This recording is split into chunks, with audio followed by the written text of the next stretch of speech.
할렐루야. 오늘 우리 성탄절인데 우리 메리 크리스마스 한번 이렇게 인사하시면 좋겠습니다. 메리 크리스마스. 예. 뭐 한 10년, 15년 전만 해도 우리 12월, 11월 한 중순만 되면 뭐 라디오니 방송마다 뭐 크리스마스 캐롤이 막 넘쳐났거든요. 근데 한 15년 전부터는 이제 크리스마스 캐롤을 방송에서 이렇게 하지 않더라고요. 뭐 여러 가지 이유가 있겠지만 그 중에는 이제 종교적인 이유를 가지고 그렇게 하는 것으로 알고 있습니다. 이제 특정한 종교를 찬양하는 캐롤이 찬송이잖아요. 예수님을 찬양하는 것이니까. 그래서 이제 이 찬양을 부르는 것을 싫어한다 사람들이. 그래서 방송을 하지 않는 걸로 제가 알고 있습니다. 이현이 울어도 괜찮아요. 추워요. 들어가지 마세요. 추워요. 이제 불을 아직 안 켰기 때문에 추워. 괜찮아요. 좀 울어도 돼요. 우리 이현이가 오늘 이제 성탄절 예배를 같이 왔습니다. 수면 가서 불 좀 꽂고 춥지 않아서 안 돼요. 울어도 괜찮아요. 약간 뭐 크게 괜찮으니까 걱정하지 말고 안에 밖에 계세요. 우리가 오늘 이제 말씀의 제목이 누가 이 땅에 오시는 예수님을 맞이할 수 있는가라고 하는 제목이죠. 누가 이 땅에 오시는 예수님을 맞이할 수 있는가. 거기 바닥에 불도 좀 꽂고 그 벽에 보면 그것도 좀 틀어야 돼요. 누가 이 땅에 오시는 예수님을 맞이할 수 있는가 이런 이제 제목인데 우리가 성경에 보면 예수님을 맞이한 사람들, 그러니까 지금부터 2000년이 좀 훨씬 지난 시점이죠. 서기 AD 4년경에 예수님이 이 땅에 오셨다. 원래 이제 우리가 이 서기라고 하는 것이 서양의 어떤 기원이잖아요. 이 서양의 기원이 사실은 이제 예수님의 탄생을 기점으로 그 이후로 나눈 거죠. 근데 학자들이 이제 이 연도 계산을 조금 실수해서 BC AD 0년 이것이 예수님 탄생이 돼야 되는데 그게 조금 넘어가서 우리가 기원으로 잡는 AD 0년보다 예수님의 탄생이 한 4년 정도 더 빠르다. 이렇게 이제 학자들이 연구를 했어요. 그래서 지금은 이제 공식적으로 AD 4년경에 예수님이 태어나셨다. 이렇게 이제 이야기를 합니다. 우리가 그것을 어떻게 알 수 있느냐? 그 마태복음 1장에 보면 그 당시 그 로마의 황제가 전 제국의 식민지를 포함해서 전 제국에 명령을 내려서 뭘 했는가 하면 각자의 본적지로 돌아가서 다시 자기의 호적을 올려라. 인구조사를 한 거죠. 왜 인구조사를 했는가 하면 세금을 매기기 위해서 그런 거예요. 각 속주마다 각 식민지마다 사람들이 얼마나 있고 그 사람에 따라서 세금을 부과하는 그런 정책을 위해서 그 한 해에 누구도 예외 없이 자기의 본 고향으로 돌아가서 거기에서 이제 호적을 다시 올려라. 이렇게 이제 명령을 했고 그 명령이 로마 역사에 이제 기록이 되어 있습니다. 그래서 그 시점을 따라서 마태복음 1장에 보면 마리아와 요셉이 자기의 본 고향인 베들레헴으로, 원래는 이제 예루살렘에 살고 있었는데 베들레헴으로 이제 가게 되는, 만삭의 임산부를 데리고 베들레헴으로 가게 되는 이유가 거기 있은 거죠. 로마 황제의 명령이니까 그 로마의 제국에 살고 있는 사람들은 누구도 그 황제의 명령을 거부할 수가 없는 거예요. 그래서 그 만삭의 임산부의 몸을 이끌고 이제 가게 되었다는 거죠. 그래서 예수님의 탄생한 시점이 그 로마 황제가 명령을 내린 시점 보니까 BC 4년이었다는 거예요. 그래서 예수님의 탄생도 그 시점이 아니었나 그렇게 해서 BC 4년이라는 거죠. 어쨌든 이 이제 기원, 우리가 역사를 나누는 시점 AD, BC라고 얘기할 때 BC는 뭐의 약자입니까? Before Christ거든요. 예수님 이전의 시점, 예수님이 탄생하기 이전의 시대를 BC라고 표현하는 거예요. BC. 그리고 AD는 뭐냐 하면 아노 도미니라고 해서 라틴어입니다. 이 말은 은혜의 시대. 예수님이 이 땅에 오셔서 우리가 모든 예수님의 은혜로 살아가는 그 시대를 아노 도미네 AD라고 표현한 것입니다. 그래서 우리가 지금 기원 몇 년, 서력 몇 년, 이렇게 2023년이라고 이야기할 때 이 2023년은 예수님이 탄생하신 이후 은혜의 시대에 2023년째를 우리가 살고 있다. 이런 의미입니다. 전 세계에서 사실은 이 이제 기원을 썼죠. 그런데 이슬람 쪽에서는 이 기원이 이제 세력이 예수님에 대한 거니까 자기들은 마호메트가 이제 혁명을 일으킨 종교 혁명을 일으킨 그때를 기원하면서 연도를 조금 달리합니다만은 그 외에는 전 세계가 북한도 이제 그렇게 쓰기도 하고 일본 말할 것도 없이 다 그렇게 이제 이 기원이라고 하는 연도를 씁니다. 그만큼 예수님의 탄생이 인류의 역사에 있어서 가장 중요하고 가장 혁명적이고 가장 놀라운 변화를 일으켰다라고 전 세계 역사학자들이 공통적으로 이제 인정한 결과가 그거예요. 그런데 예수님이 지금은 그렇게 이제 전 세계에 예수를 믿는 사람의 숫자가 수십억 명이 되고 전 세계에서 예수님이라는 분이 정말로 하나님의 아들로 또 예수를 믿지 않는 분들도 정말 이 땅에 오신 위대한 성인으로 존중하는 그런 날인데, 그런데 예수님이 탄생하실 때는 아무도 예수님에 대해서 주목하지 않았습니다. 그럴 수밖에 없는 것이 예수님의 직접적인 육신의 부모인 이 요셉과 마리아가 그 당시에 아주 낮은 출신, 교육도 제대로 받지 못하고 요셉의 직업이 목수였거든요. 목수라는 직업이 요즘은 굉장히 인정받는 직업이에요. 대목쯤 되면 한옥을 짓고 이렇게 하는 데서 대목쯤 되면 굉장히 존경받고 인정받는 그런 직업인데 이 당시에 목수라고 하는 직업은 그렇게 존경받고 인정받는 직업이 아니었습니다. 그러다 보니까 집안 살림도 굉장히 가난하고 마리아 역시도 어떻게 보면 굉장히 어려운 가정에서 이 두 남녀가 만나서 결혼하게 되는 과정이니까 누구도 주목하고 이 가정에 대해서 누구도 마음을 두지 않는 그런 가정에서 태어난 분. 얼마나 가난하고 얼마나 돈이 없었으면 만삭인 자기 아내를 위해서 출산할 방 한 칸을 구하지 못해서 마구간에서 짐승이 살고 있는 마구간에서 머물르고 그것을 출산할 만큼 아주 가난하고 힘든 삶이었대. 그러니까 아이가 태어났는데 이 아이의 출산을 기뻐하고 축하해 줄 사람도 아무도 없는 거예요. 본 고향이라 하지만 낯선 곳이잖아요. 이미 오래전에 그것을 떠나와서 살고 있었던 곳이고 더더구나 가난한 사람이니까 유력한 귀족이나 유력한 왕족이 그곳에 왔다 그러면, 그래서 출산했다 그러면 낯선 사람들에도 와서 축하하고 예물을 드리고 기뻐할 텐데 이 가난한 부부에게 태어난 이 아이는 아무도 축하해 주는 사람이 없었더라는 거예요. 그래서 우리가 성탄절 이렇게 이미지 그림을 보면 그 마구간에 구유의 아기 예수가 누워 있고 그 주위에 누가 있습니까? 양, 말, 소 이런 짐승들이 있어요. 그런데 천사들이 그 주변에 찬양하고 사람들의 눈에는 보이지 않지만 천사들이 이 아기의 탄생을 고지하고 알리더라는 거예요. 그 알림을 듣고 누가 찾아옵니까? 들판에서 양을 치던 목자들이 찾아와서 그 아기 예수를 축하하고 경배했다.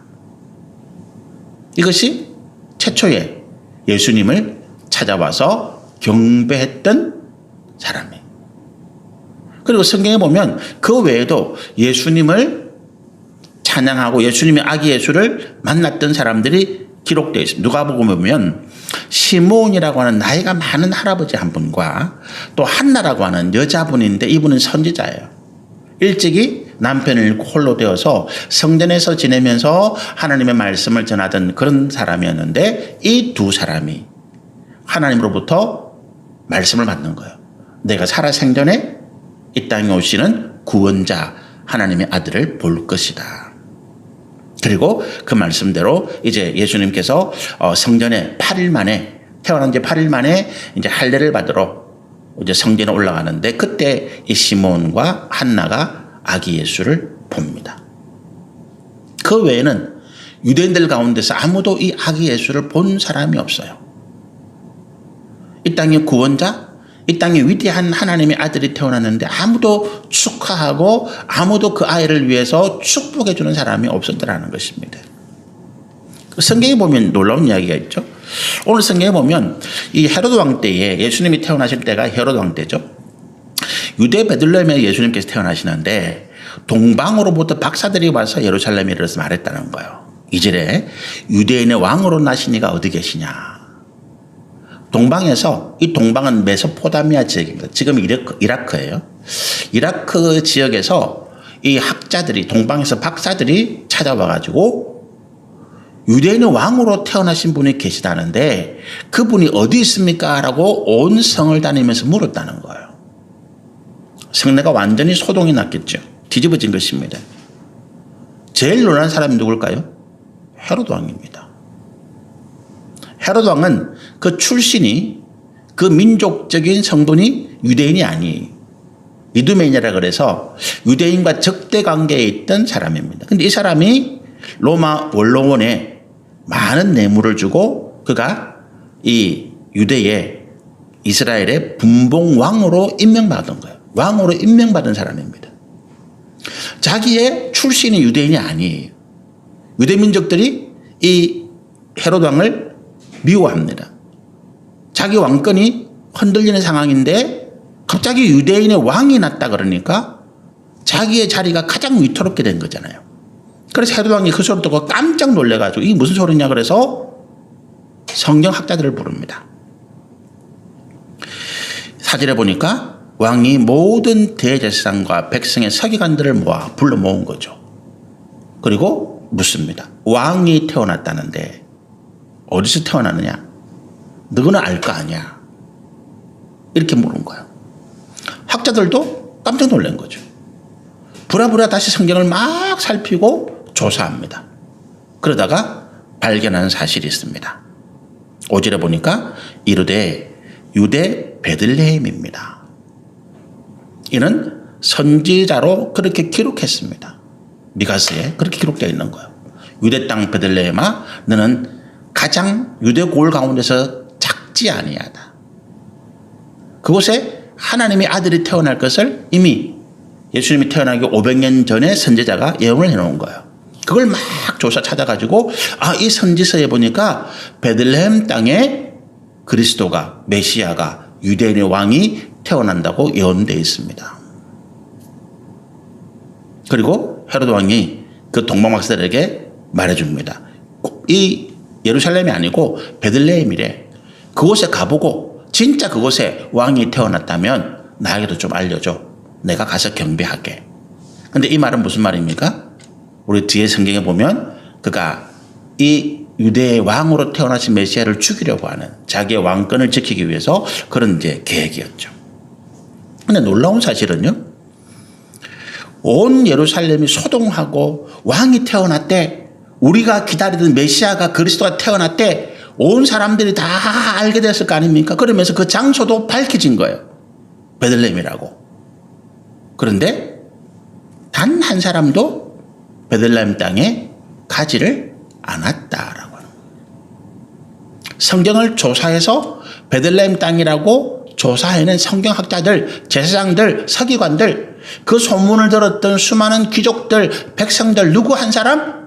야, 베들레헴에 우리 왕이 나셨다는데 그분을 경배하러 가자라고 한 사람도 나선 사람이 없어요. 성경에 기록되지 않았죠. 멀리 동방에서 메소포타미아에서 온 이 박사들만 베들레헴 땅으로 계속 길을 가는 것입니다. 뭔 이야기일까요? 우리가 예수님을 만난다라고 하는 것은 그 당시에 예수님이라고 태어난 존재가 아무 보잘것이 없고 세상에서 아무런 힘도 능력도 없는, 그래서 세상에 누구라도 그 아이를 죽이려고 하면 얼마나 죽일 수 있잖아요. 그런 아이, 힘없는 아이가 우리의 왕입니다. 그 아이를 어떻게 보면 찾아가서 경배하는 것 자체가 굉장히 위험할 수도 있어요.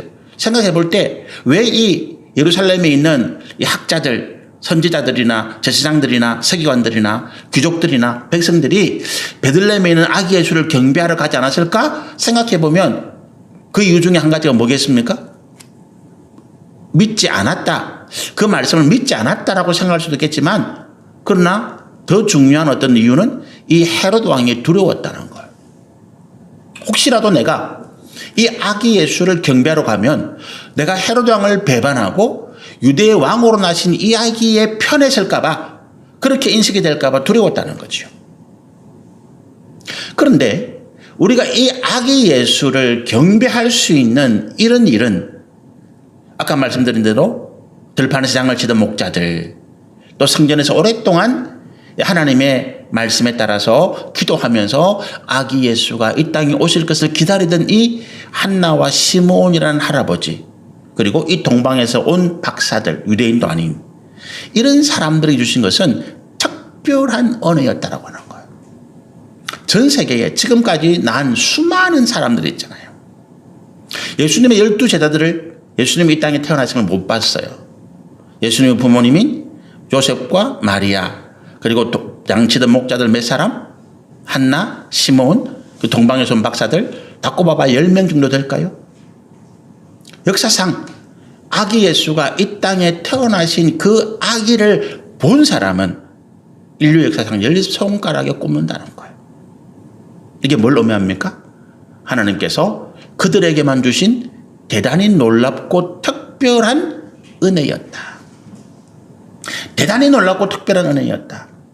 오늘 우리가 이 예배 자리에서 아기 예수님의 탄생을 축복하고 우리가 직접 2000년 전에 그 자리에 있지는 아니하지만 그러나 오늘 이 자리에서 우리가 아기 예수님의 탄생을 축하하고 축복하고 그분에게 경배하고 예물을 드리는 이 자리가 하나님의 특별하신 은혜의 자리다.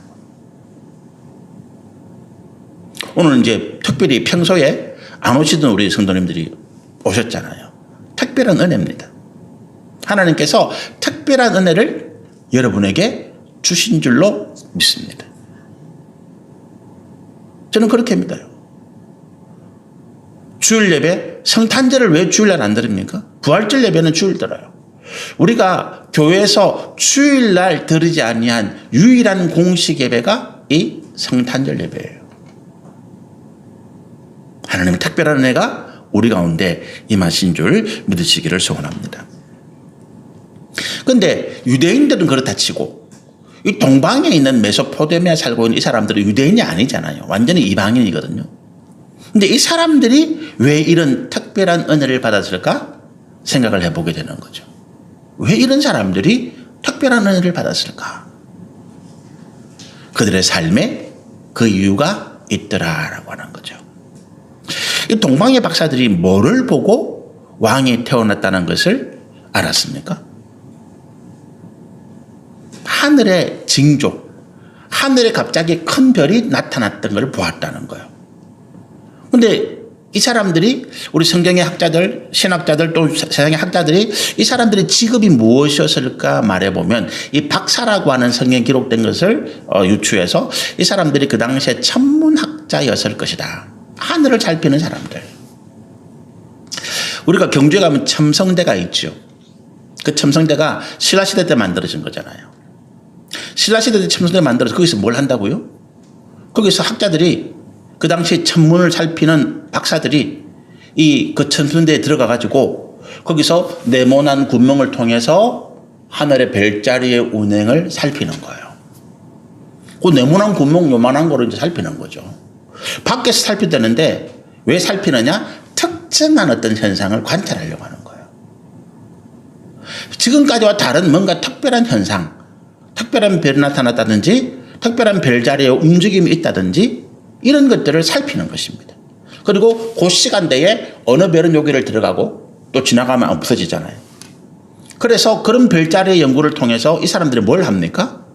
왕실, 그 당시 왕실의 길흉화복을 점치는 거예요.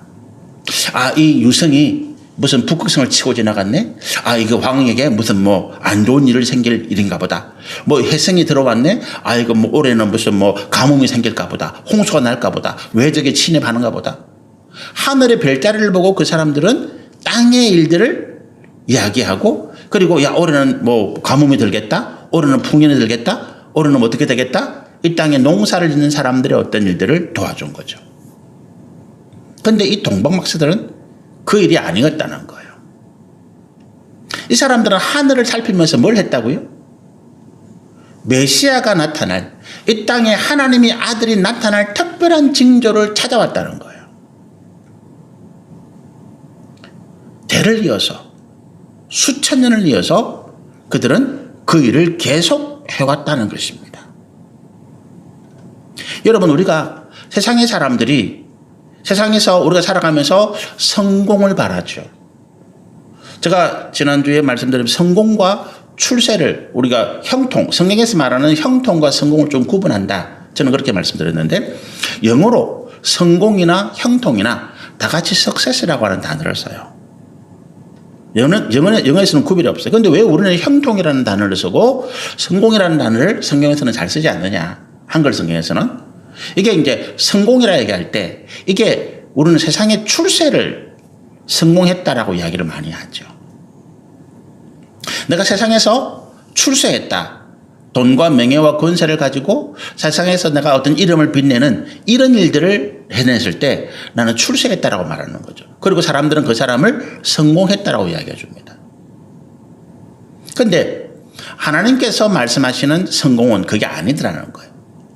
우리가 잘 알다시피 요셉이라는 인물이 그가 애굽의 보디발이라는 사람의 집에 노예로 팔려가고 또 거기에서 잘 지내는 했더니만 그 부인의 흉기에 빠져서 감옥에 가고 감옥 속에서 몇십 년을 십몇 년을 살아가는 그 세월 동안에 하나님이 뭐라고 표현하시는가 하면 요셉이 형통하더라 이렇게 표현해요. 성공 아니잖아요. 출세 아닙니다. 노예로 팔리고 감옥에 간 것이 무슨 출세입니까? 그런데 하나님은 그것을 형통하게 하셨다라고 표현해요. 이유는 뭐냐 하면 이 형통이라는 말이 하나님이 뜻하신 바대로 지금 잘 이루어져 가고 있다라고. 우리의 눈으로 보기에는 출세가 아니에요. 오히려 실패고 나락에 떨어진 것이고 절망에 빠지고 희망이 없는 상태, 인생의 실패자, 루저인데 그런데 하나님 보시기에 그는 지금 하나님께서 계획하신 믿음의 길을 잘 가고 있더라라고 하는 것입니다. 성공을 원하는 사람, 세상의 출세를 원하는 사람은 뭘 보겠습니까? 돈의 흐름을 보죠. 권력의 흐름이 어디를 가는가 보십니다. 지금 이제 내년 4월 달에 국회의원 선거가 있잖아요. 그럼 국회의원 되기 위해서 우리나라는 지금 정치 구조가 이상해져 가지고 두 거대 여당, 양당이죠. 여당인 국민의힘, 야당인 민주당. 여기에 줄을 잘 서야 돼요. 여당에서 공천권을 가지고 있는 사람이 누굽니까? 대통령이에요. 야당에서는 공천을 가지고 있는 사람이 이재명 대표예요. 이 두 사람이 잘 배워야 어쨌든 공천을 받아서 내가 국회의원 될 수 있는 꿈을 가질 수 있는 거죠. 줄서기를 합니다. 그러면 그 국회의원이 되려고 하는 꿈을 가지는 사람들은 누구의 눈치를 보겠습니까? 누구의 상황을 살피겠습니까? 대통령의 마음이 어디 있는지, 이재명 대표의 마음이 어디 있는지, 뭘 좋아하는지, 내가 어떻게 행동해야 기뻐하는지, 어떻게 말해야 이걸로 관심이 가지죠. 주식에 투자하는 사람들은 주식을 통해서 돈을 벌고자 하는 사람들은 돈의 흐름, 기업의 흐름, 지금 어떻게 하고 있다. 여기에 관심을 가지게 되죠. 명예를 원하는 사람들은 사람들이 뭘 좋아한다. 내가 뭘 해야 성공할 수 있다. 이거에 대해서 관심을 가지죠. 무슨 말을 합니까? 이 세상에서 성공을 원하는 사람들은 땅의 흐름을 쫓아가요. 땅을 살핍니다. 이 세상이 어떻게 흘러가고 이 세상의 어떤 모든 것들이 어떻게 바뀌어지고 여기에 관심을 가지고 살아갑니다. 그러나 그 결과는 뭡니까? 잘 되는 것 같지만 그 결과는 비참한 결말, 마지막에 우리의 멸망이라는 거예요. 땅의 것은 영원하지도 못하고 잠시 기쁨을 주는 것 같다가 내 인생을 송두리째 멸망으로 몰아가더라는 거예요. 하늘을 살핀다는 게 무슨 말이겠습니까? 하나님의 말씀에 마음을 둔다라고 하는 것입니다. 나는 이 땅의 성공, 이 땅의 명예와 권세와 재물에 마음을 두지 아니하고 나는 하나님께서 내게 주신 은혜, 하나님께서 내게 주시는 복을 사모한다. 하나님이 우리 가운데 주시는 복은 근심을 겸하여 주지 아니하신다. 전도서에 그런 말씀이 있어요. 이 땅의 재물은 그걸 가지는 순간부터 근심 덩어리잖아요. 이 땅의 재물은 많이 가질수록 근심이 더 커집니다. 그러나 하나님께서 우리 가운데 주시는 재물은 근심이 없더라. 하나님이 함께 하시니까 누가 이것을 빼앗아 가지도 않고 하나님께서 더 큰 은혜 가운데 우리 가운데 기쁨을 주시니까 재물이 우리를 기쁘게 하더라. 그래서 우리는 이 땅에 성공이 아니라 형통함을 바라는 것입니다. 하나님이 내 삶에 함께 하셔서 내가 믿음 안에서 하나님 원하시는 믿음의 삶으로 나아가는, 그래서 점점 더 내가 평안해지고 내 삶이 더 강건해지고 순적하게 어떤 일들이 이루어져 가고, 그래서 하나님께서 우리 삶을 하나님이 기뻐하시는 믿음의 삶으로 이르게 하는 그 성공의 자리까지 가는. 그래서 그 때문에 우리는 하늘을 살핍니다. 땅의 흐름을 살피는 것이 아니라 하나님께서 무엇을 기뻐하시는지, 하나님께서 무엇을 좋아하시는지, 하나님께서 우리 삶에서 원하시는 것이 무엇인지를 살핍니다. 그런데 우리는 별을 살피지 않아요. 하나님 말씀을 주목하고 그 말씀을 묵상하고 그 말씀에 의미를 두는 것입니다. 이 동방박사들이 유대인도 아닌데 수천리 떨어진 그 메소포타미아 이라크 지역에서 그 예수님의 경배를 할 수 있는 특별한 은혜를 받았던 것은 그들이 하나님의 말씀, 하늘의 징조를 살폈기 때문이라는 거죠. 이 사람들이 살던 곳이 메소포타미아라 그랬잖아요. 그죠? 그런데 이 메소포타미아는요, 그 창세기에 보면 노아의 홍수가 끝나고 노아의 후손들이 점점 이제 살기 좋은 곳을 찾아서 이동해 가는데, 성경에 보면 그들이 점점 동쪽으로 이동해 간다 그래요. 그리고 도착한 것이 이제 그 메소포타미아 지역입니다. 인류의 문명이 가장 먼저 생긴 지역이 메소포타미아예요. 인류의 4대 문명의 발상지 그러면 뭐 메소포타미아 문명, 그다음에 나일강 이집트 문명, 황하 문명, 인더스 인도잖아요. 그런데 그 중에서 가장 먼저 문명이 생긴 곳이 메소포타미아이다. 메소포타미아 지역에 있는 그 문명은 최소한도 지금부터 10,000년 이전에 생긴 문명이라고 해요. 10,000년 이전에. 메소포타미아 그 이라크 지역에 가면 헬이라는 그 곳이 있습니다. 언덕이 있는데 텔이라고 부르는 것인데, 그 언덕에 보면 이 언덕이 이만큼 높아요. 평야보다 이렇게 언덕이 평평하고 이렇게 한 수킬로 이상 이렇게 높은데, 그게 왜 높아지는가 하면 그전 문명이 전쟁이나 기근이나 지전이나 이런 이상으로 해서 파괴되면 무너지잖아요. 그럼 그 터 위에 다시 또 다른 문명을 세우고 그러다 보니까 그게 이렇게 큰 언덕 맹코로 이렇게 넓게 이렇게 높아진 거죠. 그걸 파고 들어가면 끝도 없이 다른 문명의 흔적들이 나온다는 거죠. 노아의 후손들이 성경에 보면 동방으로 따라가서 자리 잡은 곳이 메소포타미아고, 그곳에서 언제까지 살았는가 하면 아브라함이 가나안으로 옮겨올 때까지 살고 있었습니다. 그런데 아브라함이 가나안으로 온 이후에도 다른 사람들은, 노아의 후손들은 거기 계속 살고 있은 거예요. 그 사람들이 누구냐 하면 이 동방박사의 선조들이다. 그 사람들이 뭘 했겠습니까? 조상적부터 내려오던 하나님의 말씀을 기다리고 있었던 거죠. 그런데 우리가 여호수아서에 보면 아브라함의 아버지 데라에 대한 이야기가 잠깐 나와요. 아브라함의 아버지 데라가 이 메소포타미아 지역에 살 때 그가 우상을 섬겼다라고 하는 기록이 잠깐 나옵니다. 왜 하나님을 믿던 사람들이 우상을 섬기게 될까요? 하나님을 믿던 사람들은 왜 갑자기 우상에게 절하고 우상에게 복을 구하게 될까요? 그들이 하나님의 말씀을 더 이상 공급받지 못했기 때문이라는 거죠. 우리가 조상들로부터 어떤 전통을 이어받습니다. 그런데 이 전통이라는 건 꼭 좋은 것만은 아니에요. 그죠? 그런데 우리가 반드시 지켜야 할 우리 믿음의 조상들의 전통이 있다면 그게 뭐냐 하면 우리가 하나님 말씀만을 따라간다라고 하는 것입니다. 하나님 말씀이 우리 가운데 있는데 왜 우리가 그 말씀을 듣지 못한다고요? 우리 육신의 정욕과 탐욕이 우리의 귀를 가리고 우리의 눈을 가리고 우리의 마음을 가리기 때문이라는 거죠. 하나님의 말씀은 여전히 있는데 내가 마음이 점점 세상의 재물과 명예와 건세라고 하는 내 욕심의 정욕과 탐욕을 따라가다 보니까 내 귀에 하나님의 말씀이 들리지 않고 내 마음에 하나님의 말씀의 은혜가 깨달아지지 않는 거예요. 그러니까 어떻게 합니까? 나는 점점 우상을 따라가게 되는 거죠. 믿는 사람들이 이단에 빠지고 믿는 사람들이 우상에 빠지게 된 이유가 거기 있는 거예요. 그들이 하나님을 사랑한다 합니다. 그런데 그 마음속에 있는 육신의 정욕과 탐욕을 제어하지 못한 결과 하나님이 아니라 우상을 통해서 그들의 욕심을 채우려고 하는 마음에 그들이 하나님을 멀리하게 되는 것입니다. 그런데 이 동방박사 그 중에 몇 사람들 그 중에 끝까지 하나님의 말씀을 붙잡고 끝까지 그 약속의 말씀이 성취되기를 기다리는 사람들의 계보가 이어져 와서 이 동방 박사들에게 전해진 것이죠.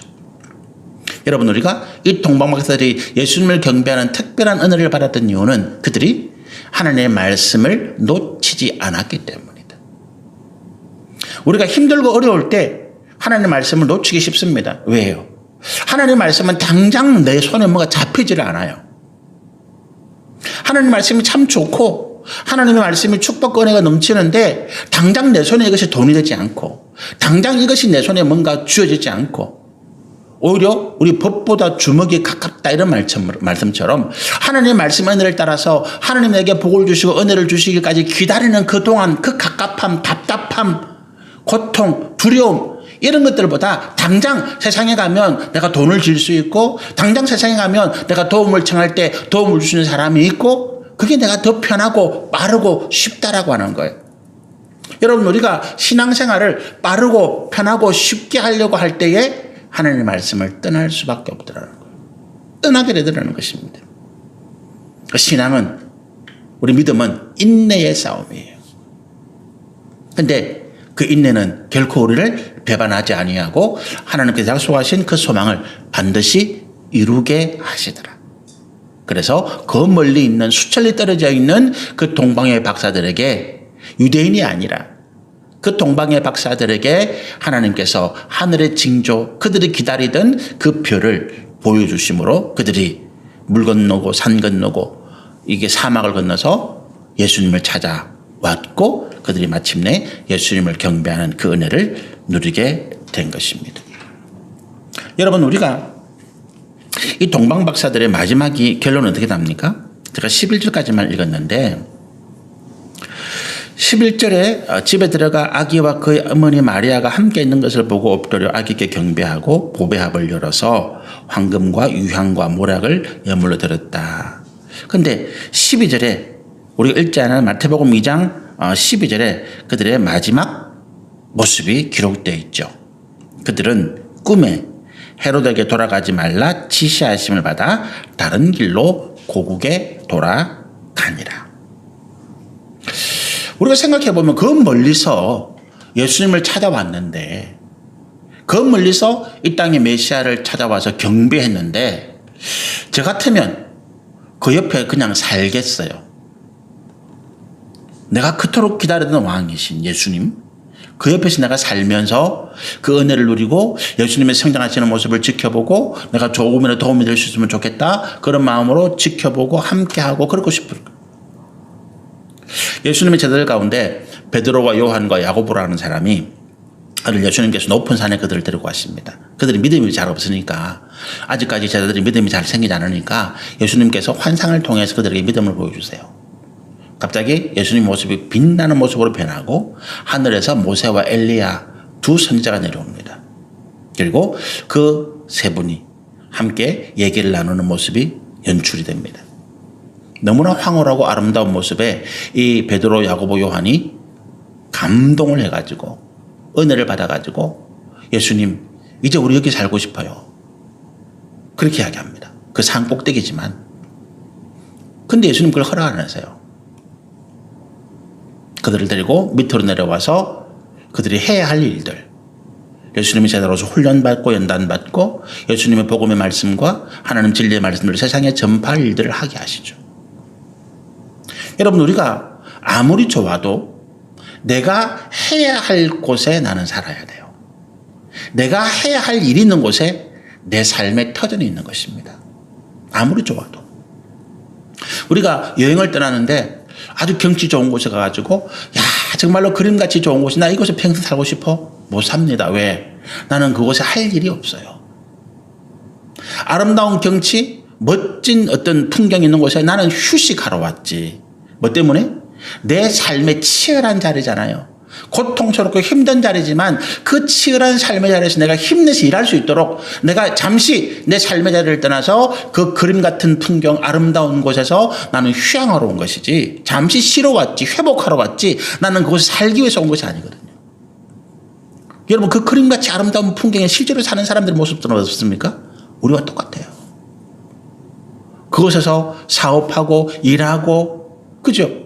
우리가 베트남이나 뭐 태국이나 유럽이나 경치 좋은 데 가보면 그곳에 실질적으로 살아가는 사람들이 있어요. 그 사람들이 정말로 그곳에 그림같이 아름다운 삶을 삽니까? 아니에요. 똑같이 치열하게 경쟁하고 고통하고 힘들어하는 가운데서 하루하루의 삶을 살아갑니다.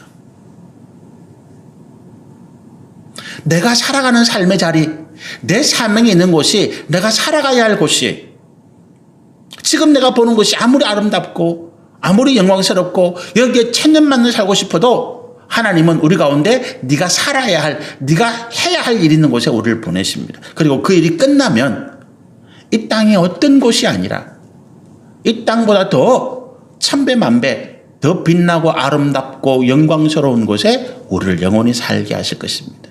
이게 우리 사명이에요. 이 사람들이 아기 예수를 경배하고 고국으로 돌아갔다는 거예요. 거기서 이 사람들 할 일이 뭐겠어요? 다른 사람들이 물을 거 아닙니까? 야, 너고 그 수천리 길을 갔다 왔는데 진짜 아기 예수 만났어? 진짜 똥 예수를 만나봤어? 궁금해할 거 아니에요. 하늘에 징조가 떴는데 진짜 이게 이루어졌는지. 무슨 말입니까? 세상의 사람들 우리가 묻는 거예요. 너가 예수 믿는다며? 너가 하나님 말씀 너가 가운데 약속이 있다며? 그 약속의 말씀처럼 너희가 은혜와 복을 받았어? 이렇게 물을 때에 우리가 뭐라고 대답할까요? 보면 알잖아. 그죠?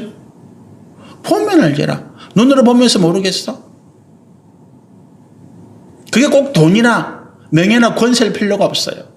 내 삶의 기쁨이 넘치는 것. 내가 힘들고 고통스러운 가운데서도 다른 사람들은 다 넘어지고 자빠지고 쓰러지고 스스로 생명을 끊는 이 세상에 희망이 없어서 나는 고통 가운데 있지만 나는 하나님 때문에 기쁘고, 나는 절망 가운데 있지만 나는 하나님 때문에 이거는 소망을 가지고 찬양하고, 보면 알잖아. 너희와 다른 우리의 모습들. 똑같은 환경인데, 똑같은 삶의 조건인데 어떤 사람은 그 가운데서 노래를 부르고 찬양하고 절망과 좌절하지 아니하고 소망을 가지고 살아가는 사람이 있고, 똑같은 환경인데 못 살겠다고 죽겠다고 그렇게 날마다 탄식하고 술에 마약에 그것도 못 견뎌서 스스로 생명을 끊는 그런 환경을 보면서 누구에게 희망이 있다고요? 그리스도인들에게. 그 사람들에게 말해주는 것이죠. 우리가 하나님을 믿기 때문에, 우리가 예수를 만났기 때문에 내 인생이 이렇게 변화된 거야. 우리 자녀들이 이렇게 변화된 거야. 제가 지난번에 말씀드렸나요? 우리 수아 친월 중에 꼭 나왔던 그 친구 중에 한 명이 좀 잘못된 길을 가서 지금 이제 인천에 교도소에서 수감되어 있고 재판 받고 있다고. 그 친구가 저한테 부탁을 해가지고 제가 아버지한테 이제 연락을 한번 했잖아요. 그리고 또 이제 며칠 전에 편지가 한번 왔어요. 자기가 잘못된 길을 갔던 거를 후회하고 있대요. 잘못된 것인 줄 알면서도 잠깐의 어떤 주는 기쁨이 있잖아요. 돈을 많이 벌 수 있고 뭔가 큰 소리 칠 수 있고, 그런 것에 빠졌던 자기의 잘못을 돌아보고 있다는 거죠. 처음 편지 올 때는 자기는 억울하다고 편지를 저한테 보냈어요. 그런 뉘앙스. 자기는 거기 어떤 실질적인 리더가 아닌데 자기는 판사에게, 검사에게 사실대로 있는 대로 다 진술했고, 진짜 리더들은 빠져나가기 위해서 모른다고 변명을 읽어냈는데 그 검사가, 판사가 잘 알고는 네가 진짜 리더네 이렇게 돼서 자기는 실형을 받았다는 거예요. 나머지 사람들은 다 집행유예를 받았는데 억울하다는 거죠. 근데 지금은 그런 이야기를 안 써요. 7개월 동안 지금 재판받고 구속 중에 있는데 그 아이가 어떻게 변했다고요? 자기의 지난 날을 되돌아보는. 그래서 제가 이제 새해를 답장을 하나 쓰려고 그래요. 그 길이 맞는 길이다. 지금은 그가 구속되어 있고 재판을 받고 있고 고통스러운 날을 살고 있지만, 그런데 오히려 그 때문에 자기 주변의 가족들이나 형제들이나 친지들이 자기를 더 응원해주고 있다는 거죠. 다르다는 거예요. 나는 하나님을 믿고 있기 때문에, 나는 예수를 만났기 때문에 내 인생이 이와 같이 변화되어졌다. 그거를 세상의 사람들이 눈으로 볼 수 있도록, 귀로 들을 수 있도록. 그래서 과연 이 하나님의 말씀을 믿는 교회를 다니는 사람들이 진짜구나. 그 증거를 위해서 이 메소포타미아에서 돌아왔던 박사들이 예수님 옆에 살지 아니하고 그 영광스러운 자리를 떠나서 다시 고국으로 먼 길을 수천 길을 또 가는 거예요. 그런데 그 길이 기쁨의 길이죠. 저와 여러분이 그런 은혜 가운데 있게 되시기를 소원합니다. 우리 예수를 만났기 때문에 내 삶의 자리가 고통스럽지 않습니다. 우리가 하나님을 만났기 때문에 내 삶의 자리가 힘들지 않고 오히려 고통하고 힘들어하고 절망하는 사람들에게 희망을 주고 소망을 줄 수 있는 우리 삶입니다. 나를 보라는 거예요. 나 같은 사람도 이렇게 얼마나 성공하고 나 같은 사람도 세상의 셰프같이 떳떳하게 큰 소리 치면서 당당하게 살아가는데 당신들이 뭐가 부족해? 당신들이 부족한 건 한 가지밖에 없어. 당신들이 하나님을 모르고 예수를 믿지 않는 거야. 그 증거된 삶이 우리 가운데 있게 되시기를 소원합니다. 그럴 때에 하나님께서 우리를 특별한 은혜의 자리, 영원한 천국에서 하나님과 함께 예수님과 함께 상급과 영광을 누리며 살 수 있는 은혜를 주시리라 믿습니다. 우리 한번 기도하시겠습니다.